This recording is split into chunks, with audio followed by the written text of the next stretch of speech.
Nabi Karim walan tardo antal yahudu walan nasara hatta tattabi'u millatahum al-ayat. Shadaqallahu azim. Alhamdulillah kita masih bisa berkumpul kembali di masjid Baitur Rahim ini untuk menghadiri kajian rutin setiap malam Rabu dan rutin malam Rabu minggu keempat itu kajian mengenai senologi ilmu yang asing, di mana ilmu asing tersebut banyak yang tidak mempedulikannya kan. Padahal ilmu tersebut kalau kita runut itu kita bisa mengambil benang merah dari hal-hal yang rumit tersebut, sehingga akhirnya kita dapat mengambil suatu pelajaran, di mana pelajaran tersebut dapat kita gunakan sebagai bekal dalam kehidupan sehari-hari.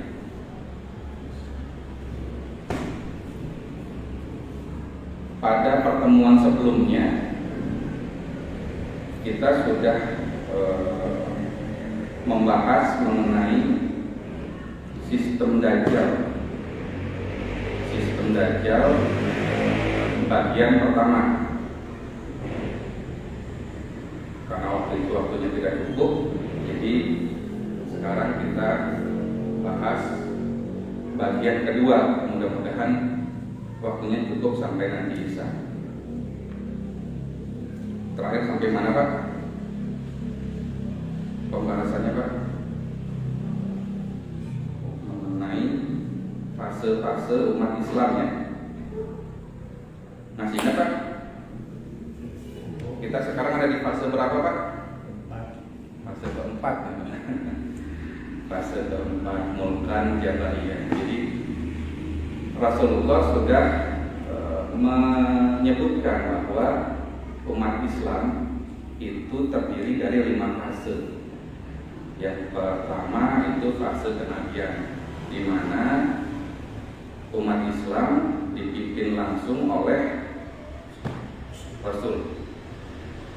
Sebaik-baiknya pemimpin di alam semesta.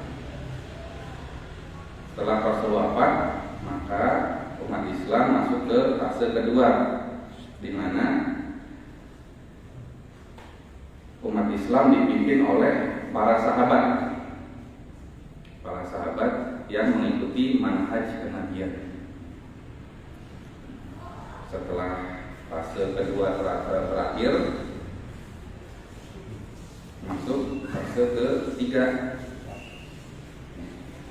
fase ketiga, yaitu fase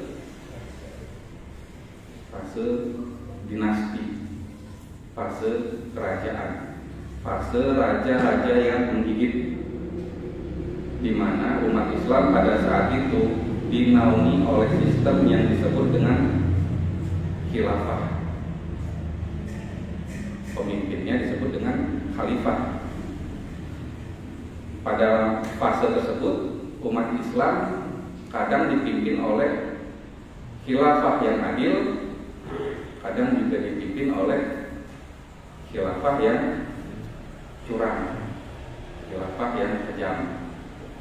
Tetapi pada masa itu umat Islam masih bersabar, karena di masa itu walaupun pemimpinnya kejam, tetapi kezalimannya itu hanya bersifat pribadi. Sedangkan secara konstitusional mereka masih menggunakan sebaik-baiknya hukum, yaitu Al-Quran dan Al-Hadis. Sehingga pada saat itu umat Islam masih bersabar. Fase ketiga itu berakhir belum lama Pak, belum sampai 100 tahun yang lalu. Jadi berakhir itu pada tahun 1924 di Turki. pada saat kekhalifahan Utsmani atau Ottoman. Karena pada saat itu kekhilafahan Utsmani runtuh dikarenakan ada pengkhianatan dari seorang yang bernama Mustafa Kemal Atatürk yang memiliki paham paham liberalisasi. Jadi otaknya itu memiliki paham liberal, sudah terbarat-baratkan. Jadi Mustafa Kemal Atatürk tadi berpikir bahwa sistem Islam itu adalah sistem yang lama, sistem yang feodal, sudah tidak cocok lagi diterapkan di masa saat ini. Gitu. Maka kemudian paham liberal tadi disebarkan ke seluruh pendukungnya, dan akhirnya banyak yang mengikuti, menjadi pengikutnya, dan akhirnya mereka berhasil menggulingkan tahta Raja Abdul Hamid II. Nah, setelah saat itu selesailah fase ketiga, masuklah umat Islam ke dalam fase keempat, yaitu Mulkan Jabariyah. Mulkan Jabariyah ini adalah para penguasa yang memaksakan kehendak. Nah, di masa inilah saat ini kita hidup, di fase keempat ini. Tetapi kata Allah, walaupun pada fase ini umat Islam babak belur, gitu ya, tapi Allah sudah memperingatkan di dalam Al-Quran surat Ali Imran ayat 139, wala tahinu wala tahzanu wa antumul a'launa in kuntum mu'minun. Janganlah kalian bersikap lemah dan jangan pula kalian bersedih hati, padahal kalianlah orang-orang yang paling tinggi derajatnya. Allah sudah memperingatkan kita bahwa umat Islam itu adalah orang-orang yang paling tinggi derajatnya. Tapi syaratnya apa? In kuntum mu'minun, jika kalian orang-orang yang beriman. Jadi Allah di dalam surat Al-Imran ayat 139 ini memberikan syarat bagi umat Islam yang akan selamat di fase keempat ini, jika kalian orang-orang yang beriman. Syaratnya itu kan. Jadi ada orang yang Islam, ada orang yang beriman, gitu ya. Nah, kenapa ada dua kelompok seperti itu tadi? Karena nanti umat Islam akan terpecah menjadi dua. Ya, nanti kita bahas hadisnya. Nah, di fase keempat ini umat Islam itu sedang babak belur, habis dihancurkan sehancur-hancurnya. Tetapi ada umat Islam yang sabar dengan kekalahan, dan ada juga umat Islam yang tidak sabar dengan kekalahan. Saat ini umat Islam kemenangan umat Islam di fase sebelumnya dicabut oleh Allah, ya, dicabut oleh Allah. Nah, akibat pencabutan kekuasaan umat Islam tadi, ada yang bersabar, ada yang tidak bersabar.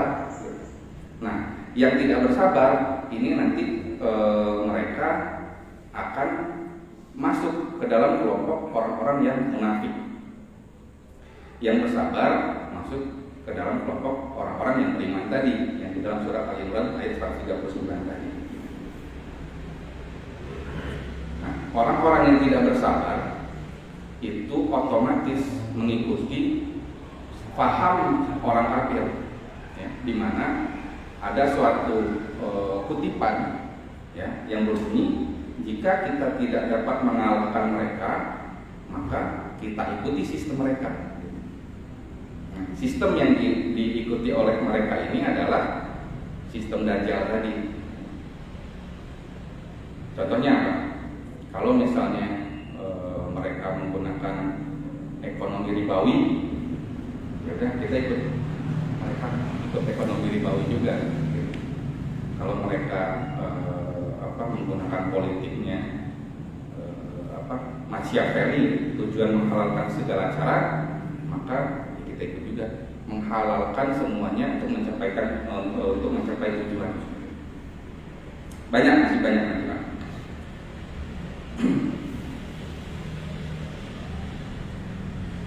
Nah, di fase keempat sebagai bahan penguat kita, Rasul sudah menyebutkan bahwa fase keempat ini juga akan berakhir pada saat Allah menghendakinya. Artinya setelah fase keempat ini berakhir, umat Islam akan masuk ke fase kelima. Nah, fase kelima itu adalah fase seperti fase pertama, fase kenabian. Tetapi umat Islam tidak lagi dipimpin oleh Nabi, karena Rasulullah adalah Nabi penutup, tetapi umat Islam dipimpin oleh keturunan Nabi yang nantinya kita kenal sebagai Al-Mahdi. Ya. Nah, untuk menyongsong babak kelima ini, umat Islam tidak boleh santai, saudara. Karena apa? Karena ini adalah sebenarnya fase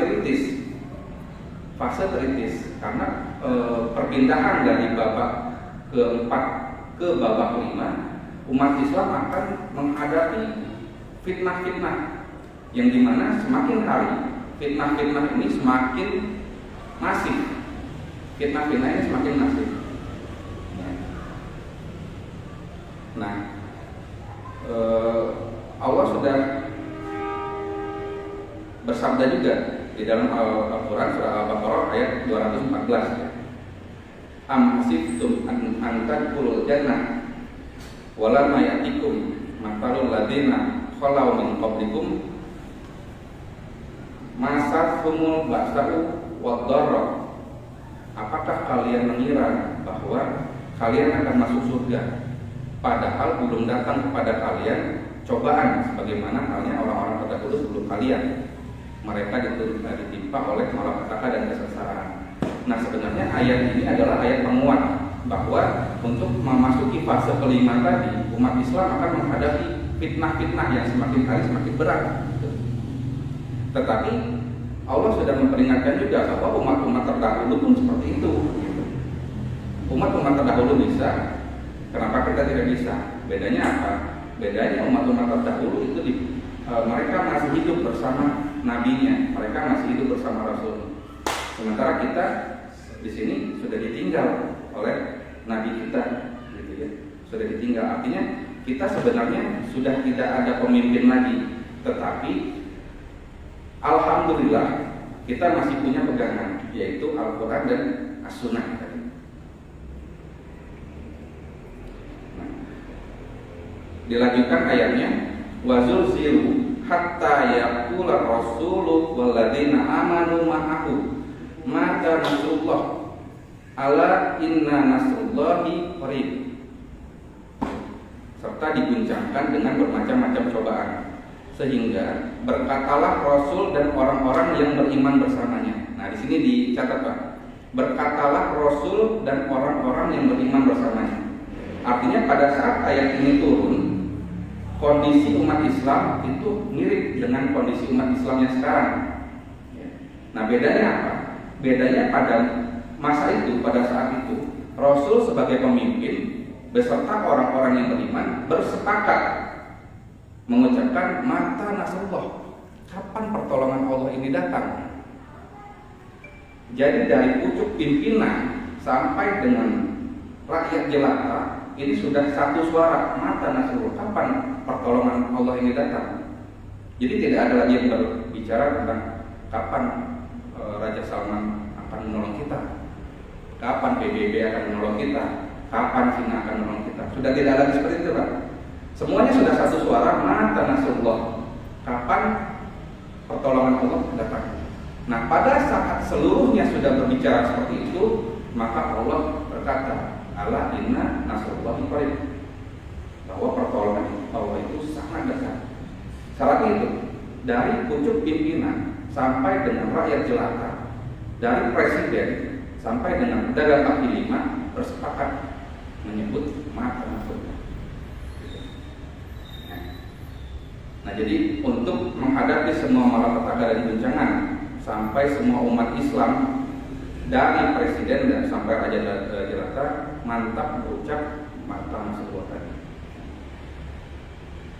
Capek, pasti lelah dalam kondisi kayak sekarang. Kondisi dalam umat Islam yang penuh dengan ketakutan, umat Islam yang penuh dengan kesusahan, umat Islam yang tertekan, difitnah di mana-mana, dituduh teroris, dipersekusi segala macam. Capek, pasti capek. Tetapi saya ingat nasihat seorang guru yang sampai saat ini saya pegang, di mana kalau saya merasa capek, saya ingat kata-kata itu, alhamdulillah membantu. Nah, kata-katanya seperti ini. Dunia itu tempat bercocok tanam. Dunia adalah tempat bercocok tanam, bukan menuai panen. Dunia itu tempat bercocok tanam, bukan menuai hasil. Namanya orang bercocok tanam pasti capek. Betul tidak? Betul tidak? Namanya bercocok tanam pasti capek, ya kan? Nah, kapan kita bisa menuai hasil? Jika kita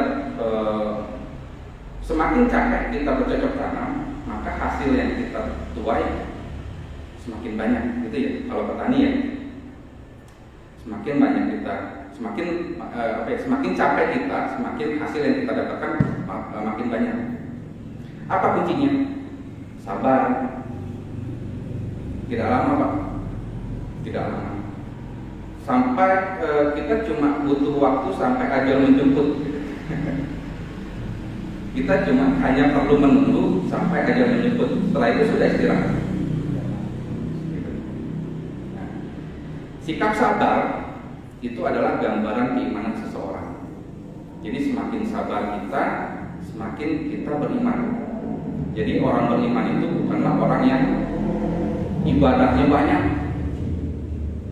Orang yang beriman itu bukanlah orang yang ilmunya tinggi. Itu tidak menjadi tingkat keimanan seseorang. Kita ambil contoh iblis, ya kan? Iblis ibadahnya itu bagaimana? Waktu di surga, ibadahnya itu ribuan tahun. Nah, kita di sini paling lama itu 80 tahun, 90 tahun. Iblis itu ribuan tahun beribadah. Ilmunya tinggi iblis itu, sehingga bisa disejajarkan dengan malaikat-malaikat level atas gitu. Tetapi bagaimana iblis terhina? Akibat tidak sabar. Allah menyuruh iblis, memerintahkan iblis untuk bersujud kepada Adam, bukan merendahkan iblis dari Adam, tetapi menguji iblis apakah dia sabar dengan perintah Allah untuk bersujud. Tapi iblis menolak. Akhirnya iblis terlempar ke dunia. Jadi kita hanya perlu bersabar. Memang berat, tetapi hasilnya nanti insya Allah indah. Hasilnya akan manis. Nah, sesuai dengan sunnah tadabbur yang ada di surat Ali Imran 140. Masih ingat Pak sunnah pergiliran? Jadi Allah berfirman, Allah sudah menyunahkan, sunatullahnya adalah di dalam dunia ini semuanya bergiliran. Ada yang menang, ada yang kalah, ada yang berkuasa, ada yang kalah. Nah, dengan sunnah pergiliran tadi, maka Allah menguji umat Islam dengan dicabut pemandangan umat Islam setelah fase ketiga tadi. Masuk ke fase keempat, umat Islam diberikan kekalahan. Dari kekalahan tadi, maka yang saat ini memimpin peradaban dunia itu adalah peradaban sekuler dan materialistik. Jadi yang memimpin dunia saat ini adalah orang-orang sekuler dan orang-orang yang materialistik. Nah, gambarannya apa? Orang-orang sekuler itu adalah orang yang berorientasi kepada dunia dan memisahkan antara urusan agama dan pemerintah, urusan agama dengan kehidupan sehari-hari. Ya, digambarkan mereka adalah orang-orang Yahudi. Ya. Orang-orang Yahudi di mana di dalam surat Al-Baqarah ayat 96 Allah berfirman yang artinya, dan sungguh kalian akan mendapati mereka setamak-tamak manusia kepada kehidupan di dunia. Jadi berorientasinya itu kehidupan di dunia, bahkan lebih tamak lagi daripada orang-orang musyrik. Masing-masing mereka ingin agar diberi umur 1000 tahun. Jadi diberi umur yang ada sekarang mereka tidak cukup akan dunia, saking tamaknya. Padahal umur yang panjang itu sekali-kali tidak akan menjauhkan dari siksa. Allah Maha mengetahui apa yang mereka kerjakan. Jadi orang-orang yang sekuler tadi digambarkan adalah orang-orang Yahudi. Ya. Jadi mereka memisahkan antara agama dengan pemerintahan, dengan kehidupan. Nah, di tahun 2000 kemarin Menteri Pendidikan kita, Menteri Pendidikan Indonesia, itu sudah membuat program pendidikan jangka panjang dari tahun 2020 sampai dengan tahun 2035. Nah, dari tahun 2020 sampai 2035 tadi, di dalam roadmap pendidikan Indonesia itu sedikit demi sedikit kata agama dihilangkan. Jadi dipotong, dipangkas pelajaran agama menjadi pelajaran pendidikan agama yang berkebudayaan. Nah, nanti terus lama-lama hilang loh pendidikan agama dari generasi muda. Nah, untungnya alhamdulillah pimpinan pusat Muhammadiyah langsung bereaksi memprotes Menteri Pendidikan pada saat itu di dalam sidang DPR dengan menanyakan satu pertanyaan, apakah generasi muda Indonesia ini akan dijadikan generasi yang ateis, tidak ada agama di dalamnya? Akhirnya dari pertanyaan itu Menteri Pendidikan berkata bahwa ini masih wacana, masih dapat dirubah, gitu Pak. Itu Pak, seperti itu Pak. Kira-kira itu gambaran Pak. Artinya apa? Artinya orientasi pendidikan ini, dan ini hanya baru di bidang pendidikan. Orientasi pendidikan Indonesia arahnya sudah ke sana. Memisahkan antara agama dengan kehidupan sehari-hari, terutama generasi muda. Yang kedua tadi kan yang pertama orang-orang sekuler, yang kedua adalah orang-orang yang materialistis. Orang-orang yang materialistis ini mereka berorientasi kepada materi dan hal-hal yang zahir. Digambarkan orang-orang yang materialistis ini adalah orang sebagai bangsa Rum di dalam Al-Quran. Bangsa Rum itu adalah bangsa Nasrani. Ya. Di dalam surat Ar-Rum Allah berfirman, ya'lamuna zahiran minal hayatid dunya wa hum 'anil akhirati ghafilun. Mereka hanya mengetahui yang lahir saja dari kehidupan dunia. Sedangkan mereka tentang kehidupan akhirat adalah lalai. Nah, itu gambaran orang-orang yang materialistik yang digambarkan sebagai bangsa Rum. Nah, jadi di fase keempat ini umat manusia dipimpin oleh orang-orang yang beraliran sekuler dan orang-orang yang beraliran materialistis tadi. Gitu. Berarti apa ya? Jadi kebayang arah fitnah yang akan kita terima sampai dengan nanti batas periode keempat ini beratnya seperti apa? Wajar apabila dunia dipimpin oleh Yahudi dan Nasrani. Mereka selalu ingin menularkan ajarannya kepada seluruh dunia. Tadi sudah disebutkan ayatnya, walan tabu angkal Yahudi walan Nasoro hatta tattabi'a millatahum. Jadi Yahudi dan Nasrani itu tidak akan rela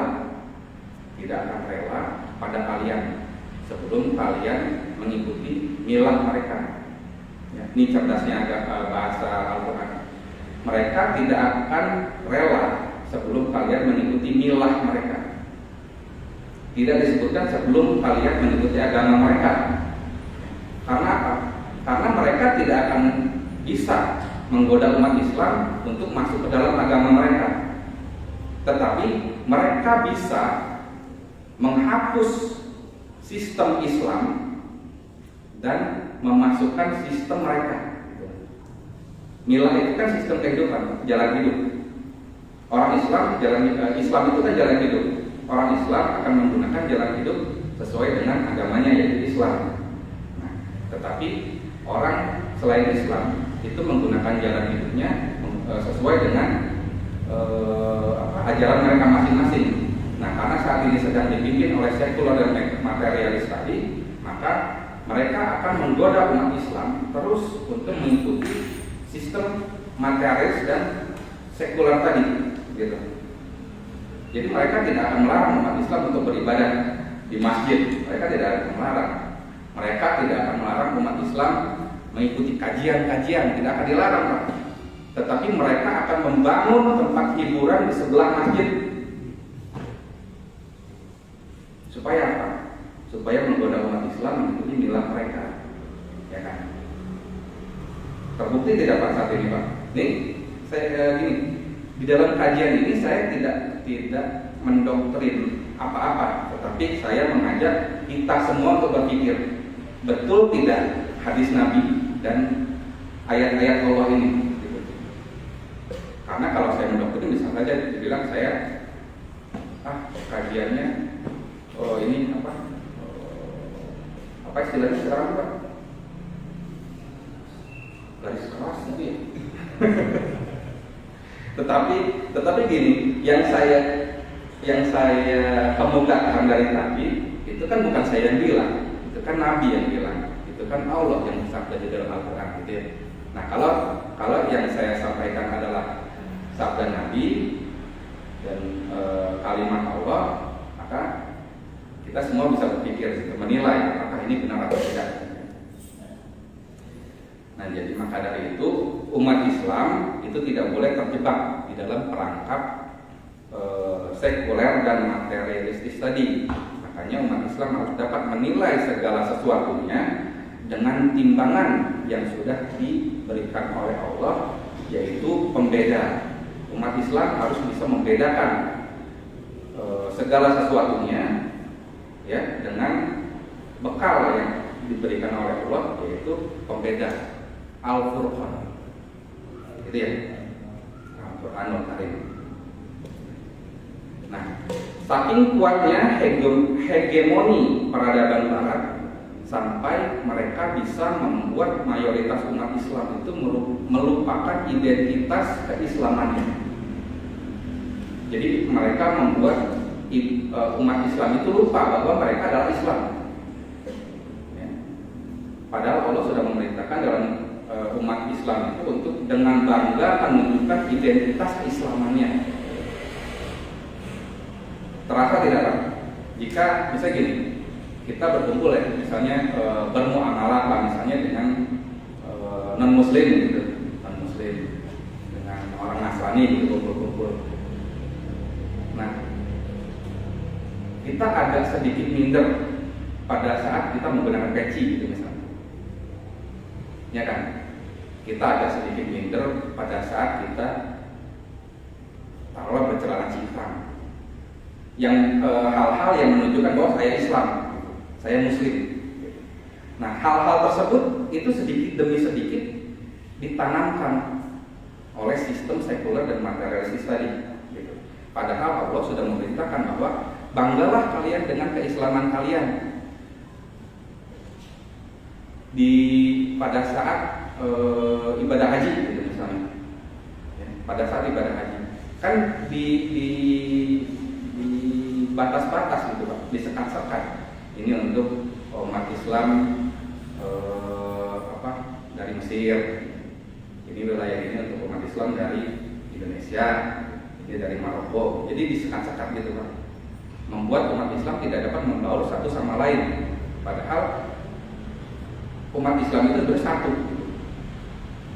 Nah, di dalam surat Al-Imran ayat 64 Allah berfirman yang artinya, katakanlah hai ahli kitab, marilah kepada suatu kalimat ketetapan, yaitu kalimat syahadat, yang tidak ada perselisihan antara kami dan kalian, bahwa tidak kita sembah kecuali Allah dan tidak kita persekutukan Dia dengan sesuatu pun, dan tidak pula sebagian kita menjadikan sebagian yang lain sebagai Tuhan selain Allah.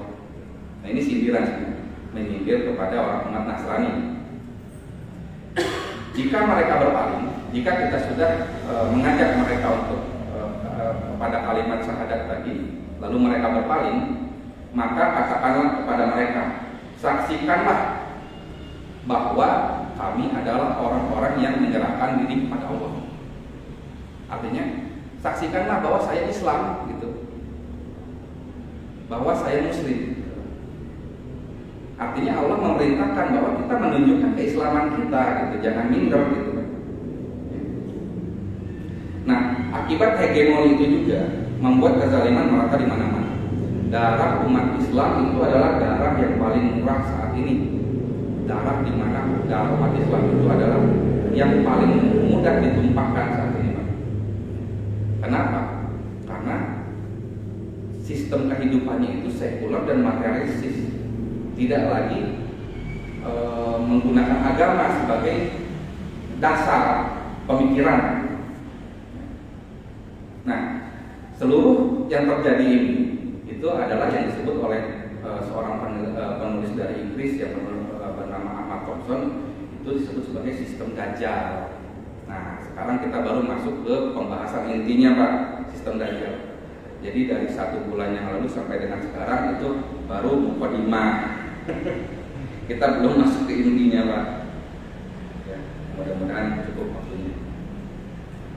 Sistem Dajjal itu adalah sistem yang diciptakan agar sesuai atau kompatibel, sehingga bila mana Dajjal muncul, maka dia akan diletakkan sebagai pimpinan otomatis. Jadi saat ini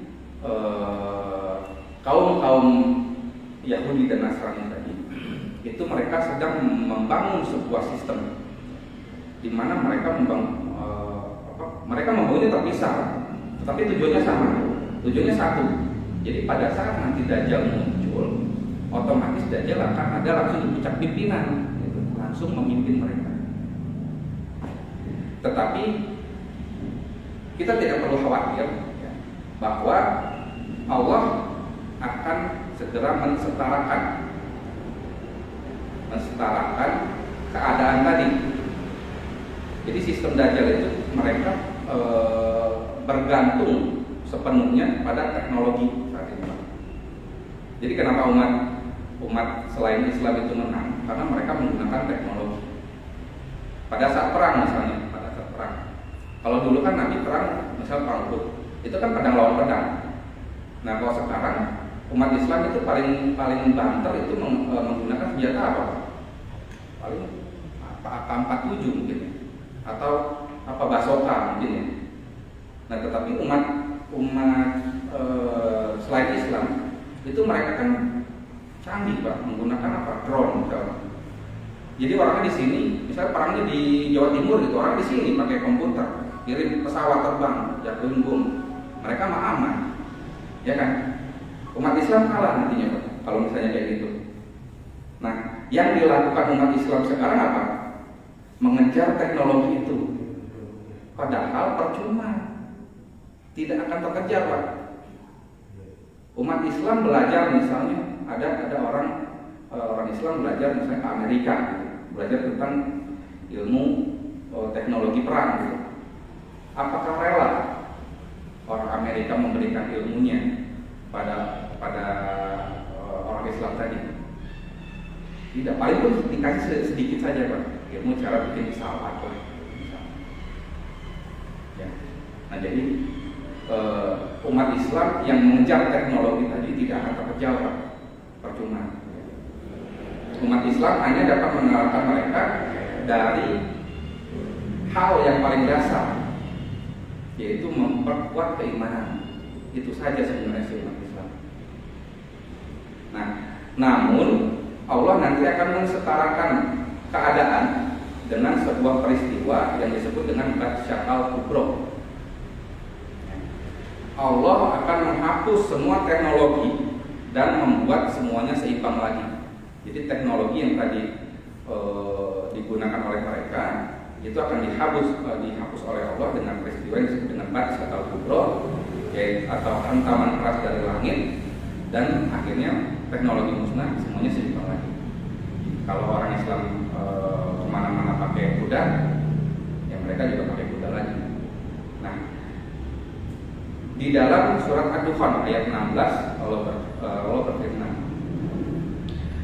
Yauma na'ti Batsyakal Kubro inna muntaqimun. Ingatlah hari ketika kami menghantam mereka dengan hantaman yang keras, sesungguhnya kami adalah memberi balasan. Fartaqib yauma ta'tis sama'u bidukhanin mubin. Maka tunggulah ketika langit membawa kabut yang nyata yang meliputi manusia. Inilah azab yang pedih. Jadi dukhon itu adalah azab yang pedih. Nah, setelah teknologi musnah, maka semuanya sudah rata. Nah, tetapi nanti akan muncul Dajjal kan ya.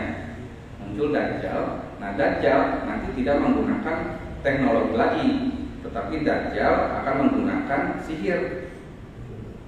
Ya, Dajjal akan menggunakan sihir untuk mengalahkan umat muslim. Nah, berbicara tentang dukhon, ini sebenarnya ada beberapa pendapat ya. Dukhon ada beberapa pendapat. Yang pendapat pertama itu menyebutkan bahwa dukhon ini adalah peristiwa kelaparan dan kepayahan.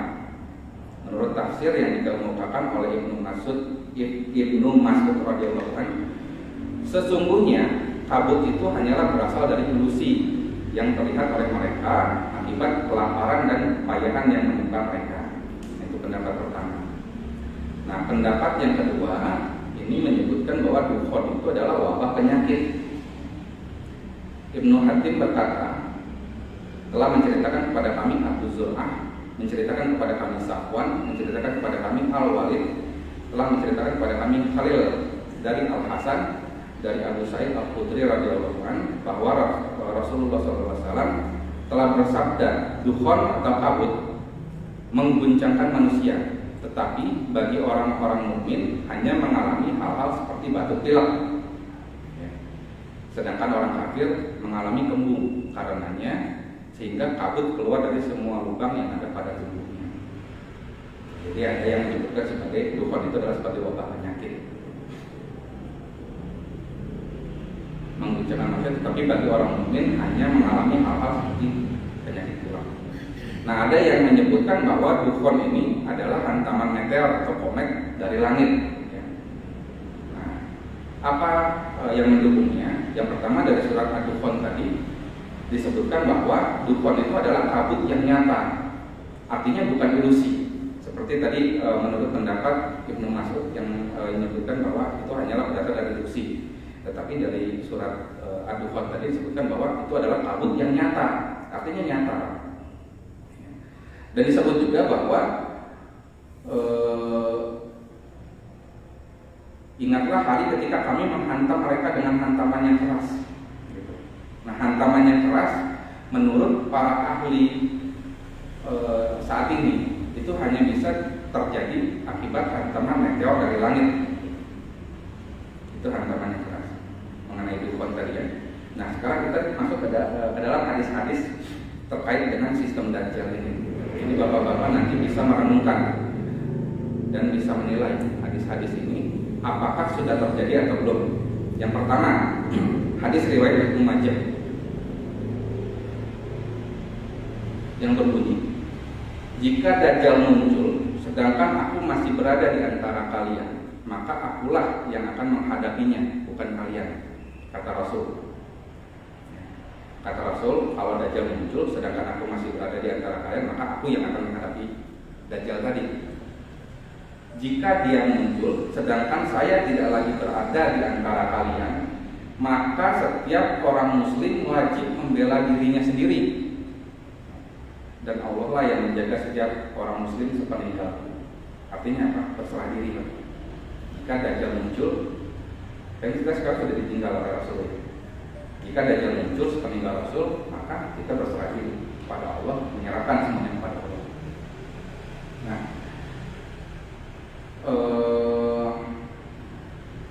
David Rockefeller, ada yang kenal Pak? Rockefeller? Rockefeller itu adalah orang yang menyumbangkan tanah di New York untuk dibangun gedung PBB.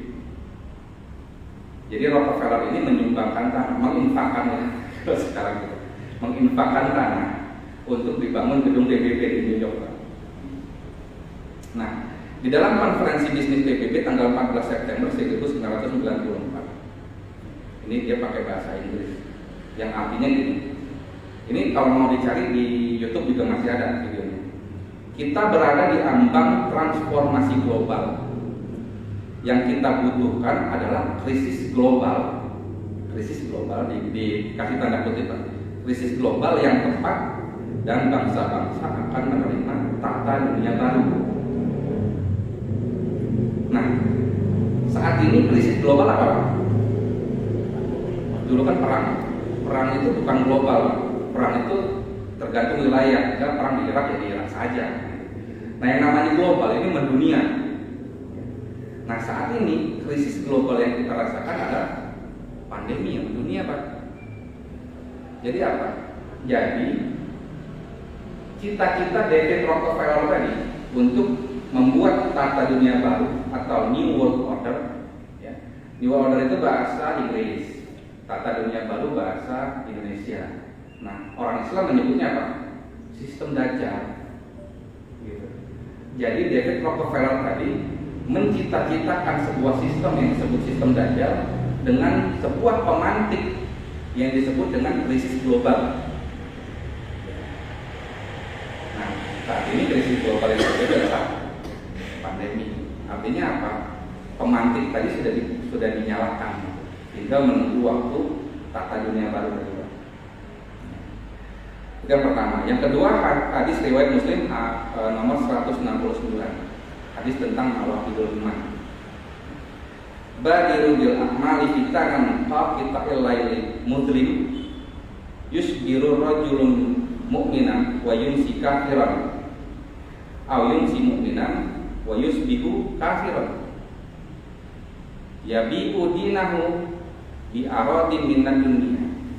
Segeralah beramal sebelum datangnya rangkaian fitnah. Jadi kalau fitnah itu satu, kalau fitnah itu fitnahnya banyak. Fitnah seperti malam yang gelap gulita.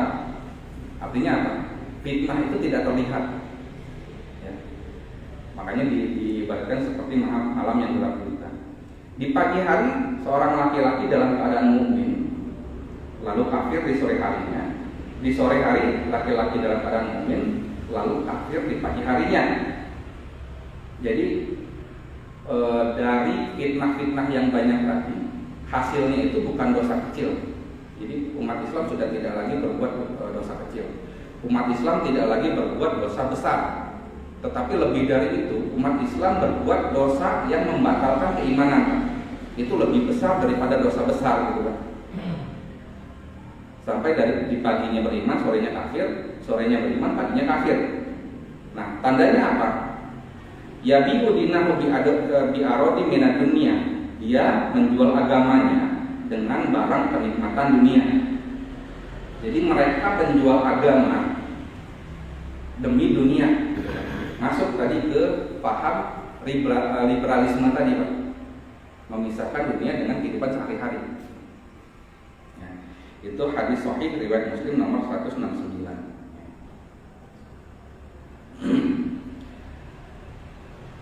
Dosa nawaqidul iman ini adalah jenis dosa yang membatalkan keimanan seorang. Dalam artian orang tersebut keluar dari Islam secara otomatis, sadar atau tidak, mau atau tidak. Dengan dosa tadi dia otomatis keluar dari Islam. Contoh, seorang yang mengingkari ayat-ayat Allah dan berkata, jadi seseorang ini berkata semua agama sama. Itu kan kalimat sederhana, Pak, ya. Tetapi kalimat itu bisa membatalkan keimanan seorang. Karena apa? Karena banyak sekali ayat-ayat di dalam Al-Quran yang diingkari oleh kalimat tadi. Itu hasil dari pluralisme. Pluralisme. Semua agama sama atau semua agama baik. Apa saja ayat yang diingkari? Inna dina indallahi Islam. Sesungguhnya agama yang paling mulia bagimu, agama yang paling baik bagimu adalah agama Islam. Tidak disebutkan di situ semua agama baik untukmu, tidak disebutkan ya. Tetapi agama yang paling baik untukmu adalah Islam. Nah, ayat ini tidak butuh pemikiran yang berat sebenarnya untuk ditafsirkan. Ayat ini jelas kan, agama yang paling mulia Islam. Selain Islam tidak mulia, itu kan ya logikanya ya. Tidak butuh penafsiran yang berat gitu ayat ini. Di Al-Imran ayat 85 disebutkan juga, barang siapa mencari agama selain agama Islam, maka sekali-kali tidaklah akan diterima tidaklah akan diterima agama itu darinya. Di surat Al-Imran ayat 85. Dijelaskan lagi di surat Al-Hijr kalau masih kurang. Orang-orang kafir itu seringkali nanti di akhirat menginginkan kiranya mereka dulu di dunia menjadi orang-orang muslim. Artinya apa? Mereka menyesal bukan menjadi orang Islam. Ya kan? Nah, ideologi seperti ini ada tidak Pak sekarang? Bukan langsung. Ada atau banyak? Beda, ada atau banyak? Sudah banyak. Nah, berikutnya hadis riwayat Abu Daud nomor 3745. Hadis mengenai umat Islam yang diperebutkan. Yusikul umamu an tada'a alaikum kama tada'a akalatu ila fasatiha. Bersabda Rasulullah SAW, hampir tiba masanya kalian diperebutkan seperti sekumpulan pemangsa yang memperebutkan makanannya. Faqala, lalu seseorang berkata, qailun wa mil kilatin nahnu yauma idzin. Apakah pada saat itu umat Islam jumlahnya sedikit ya Rasul?